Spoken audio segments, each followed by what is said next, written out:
மக்களே, மாயம்மா தேவி கடல் நதியிலே ஒரு கிளவி அவதார கிளவிதான் வைத்து வைத்தார் உங்களுக்காய் அம்மை என்ற லட்சுமி கண்டு பணிந்தவருக்கு கை நிறைய உண்டு கைலாசம் உண்டு வைகுண்ட பரம்பொருள் எழுதியிருக்கார்.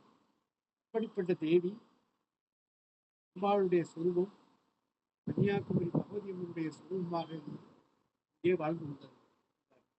வராத அதிகாரிகள் கிடையாது, பிரதமர்லேருந்து ஜனாதிபதி வரை எல்லாரும் அதே போல இந்த இந்த விநாயகர் இருக்காரே, சுவாமி விவேகானந்தர் இந்த கடல்ல நீந்தி காசு கிடையாது, எப்படி போறதுன்னு வழியும் தெரியாது. ஆனா அங்க விநாயகர் பாவம் இருக்காரு. தான் விநாயகர் கோயில விநாயகருடைய கருணை, ஆதி பராசக்தி அம்பாள் கன்னியாகுமரி தேவியுடைய கருணை, மாயம்மாவுடைய கருணை எல்லாம் முத்தமாக பாருங்க. அந்த கடல்ல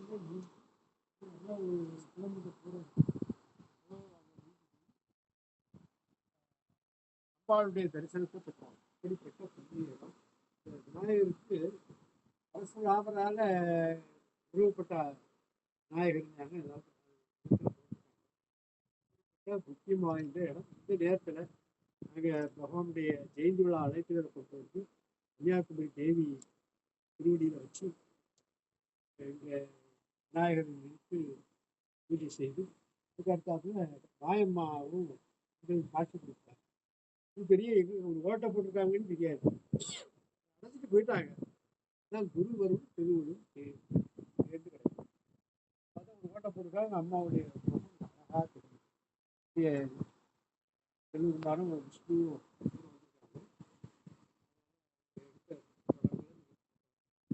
பார்க்கவே இல்லை.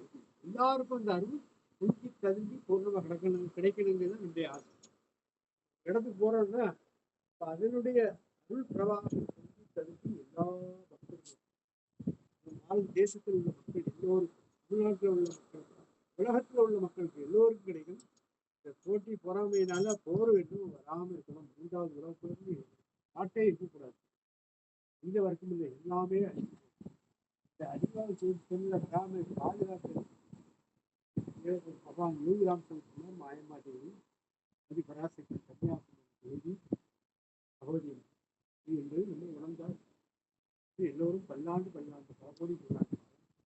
பெருமான் யோகிராம்